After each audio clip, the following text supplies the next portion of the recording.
شہباز قلندر کو بھی ظاہر ہے کہ بشارت ہوئی تھی، اور ان کی پیدائش کے بارے میں، ان کے پیدا ہونے سے پہلے ان کے والد گرامی نے خواب دیکھا تھا امام حسین علیہ السلام کو، اور امام حسین علیہ السلام نے ایک سفید رنگ کا شہباز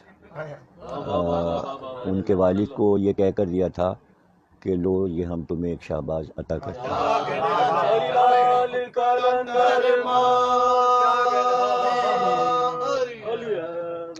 چونکہ جب شہباز پیدا ہوئے تو انتہائی سرخ رنگ تھا ان کا، اس لیے ماں نے ان کو لال کہا، تو ماں ان کو لال کہتی تھیں، باپ شہباز کہتے تھے، اس لیے وہ شہباز قلندر کے نام سے مشہور ہے۔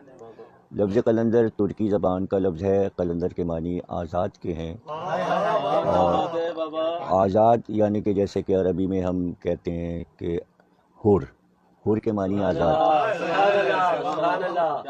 تو حر کا نام حر تھا، تو امام حسین السلام نے فرمایا تھا کہ حر تو یہاں بھی آزاد ہے اور وہاں تو جہنم سے آزاد ہو گیا، تو آخرت میں جہنم سے آزاد ہو گیا۔ تو اسی طرح قلندر کا لفظ ہے آزاد، یعنی کسی کی غلامی نہیں پسند کرتا قلندر، بلکہ وہ اپنی تبلیغ اس طرح کرتا ہے کہ وہ کسی بھی دنیا کے بادشاہ اور حکومت سے متاثر نہیں ہوتا ہے۔ اب شہباز جس سرزمین پر سیون شریف میں تھے، وہاں اس دور کے تمام ہندو ان کی جو روحانیت تھی اسے دیکھ کر کھنچتے چلے آتے تھے، چونکہ شہباز حضرت امام زین العابدین علیہ السلام کی نسل میں تھے، اس وجہ سے ان کو جناب سید سجاد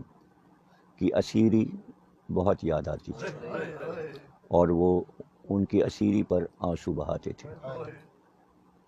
اور یہ بھی روایت موجود ہے کتابوں میں کہ جناب سید سجاد کو جو طوق پہنایا گیا تھا، وہ طوق ان کے خاندان میں چلا آ رہا تھا، اور اس کا ایک ٹکڑا شہباز قلندر کی قبر پر آویزاں ہے، اور اس کے اوپر چاندی کا غلاف چڑھا ہوا ہے، لوگ اس کی بھی زیارت کرتے ہیں، اور میں نے اس کا ایک ٹکڑا کلیج بیگ کے کتب خانے میں ٹنڈو آغا میں جا کر دیکھا تھا اور اس کی زیارت کی تھی، اور اس پر ڈان اخبار میں انگریزی میں مضمون بھی آ چکا ہے۔ تو عاشور کے دن وہ اس طوق کو، بھاری طوق کو پہنتے تھے، اور اس کے بعد جب ماتمی جلوس نکلتا تھا تو گویا تصور میں وہ یہ دیکھ رہے ہوتے تھے کہ امام حسین السلام کے صاحبزادے نرغہ آدھا میں کس طرح اشقیاء کے حلقے میں چاروں طرف نیزے تھے، اور ہتھ کڑیاں بیڑیاں پہنے ہوئے کس طرح چل رہے تھے، تو وہ تصور کرتے تھے چوتھے امام کا، اور اس کے ساتھ ساتھ بچپن سے وہ یہ بھی عمل کر رہے تھے کہ کانٹے بچھا کر اس پر وہ چلتے تھے اور ماتم کرتے جاتے تھے اور روتے جاتے تھے، ان کے پیر لہو لہان ہو جاتے تھے۔ گویا محبت اہل بیت، محبت امام حسین السلام نے انہوں نے پوری زندگی گزاری۔ ابھی حال میں ان کا دیوان بھی شائع ہوا ہے جس میں انہوں نے بہت شدت کے ساتھ ولایت علی اور مولا علی کی شان میں اشعار کہے ہیں، اور اس کا ترجمہ بھی اردو میں ہو گیا ہے۔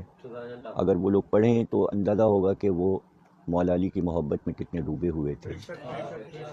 بہرحال انہوں نے یہ کام کیا کہ آج پورا سندھ عمدہ چلا آتا ہے ان کے روضے پر۔ میں جب بھی گیا ہوں سیمن شریف میں شاہ ولایت کے مزار پہ، میں نے بے انتہا مجمع دیکھا ہے، اور جتنے بھی صحن ہیں وہ ہمیشہ میں نے بھرے ہوئے دیکھے ہیں۔ اس کے ساتھ ساتھ مزار کی جب نئی تعمیر ہو رہی تھی اس وقت وہاں کے گدی نشین نے مجھے دعوت دی تھی اور مجھے بلایا تھا، اس لیے کہ سیون شریف سے ہی جڑا ہوا ایک امام باڑہ بھی موجود ہے جس میں جناب سکینہ کی شہادت کی مجلس بہت زور شور سے ہوتی ہے۔ وہ مجلس پڑھنے کے لیے میں گیا تھا،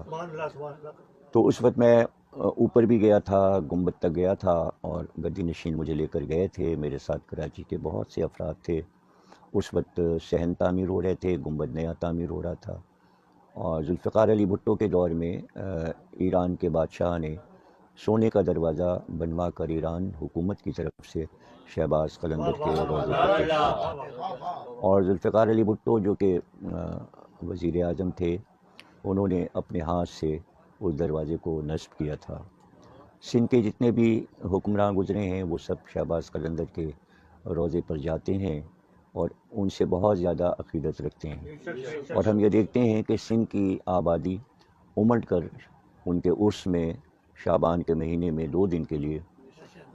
رات و دن کا مجمع ہوتا ہے، چاروں طرف خیام لگے ہوتے ہیں۔ میں عرس میں بھی گیا ہوں اور میں نے وہ مجمع دیکھا ہے۔ ایک طرف وہ کہ جو ان کے قبر کے گرد مجمع ہوتا ہے، اور دوسری طرف ہم یہ دیکھتے ہیں کہ بے انتہا ماتم ہوتا ہے اور سینہ زنی ہوتی ہے، ماتمی انجمنیں جاتی ہیں۔ اور سب سے بڑی حیرت یہ بھی ہوتی ہے ہم کو کہ سندھ تو ان کا عقیدت مند ہے اور سندھی ان کے مزار پہ شدت کے ساتھ جاتے ہیں، لیکن ان کے عرس پر پنجاب سے جو بسیں بھر بھر کے آتی ہیں، تو جتنی عقیدت سندھ میں ہے اتنی ہی عقیدت ہم دیکھتے ہیں کہ شہباز قلندر کے لیے پنجاب میں بھی ہے۔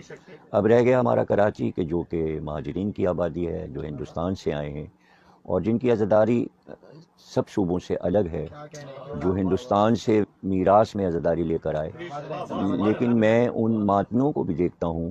کہ وہ بھی شہباز قلندر کے روضے پر جاتے ہیں، اور یہاں کی ماتمی انجمنیں بھی جا کے ماتم کرتی ہیں وہاں، اور ان کو خراج پیش کرتی ہیں۔ ان کو خراج یہ ہے کہ انہوں نے اس ریگستانی زمین میں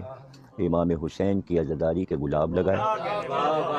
اور جگہ جگہ انہوں نے محبت اہل بیت کے پھول کھلا دیے۔ بہرحال میں تمام نوجوانوں کو سراہتا ہوں کہ انہوں نے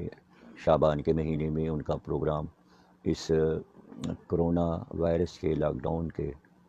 درمیان آن لائن پروگرام کیا۔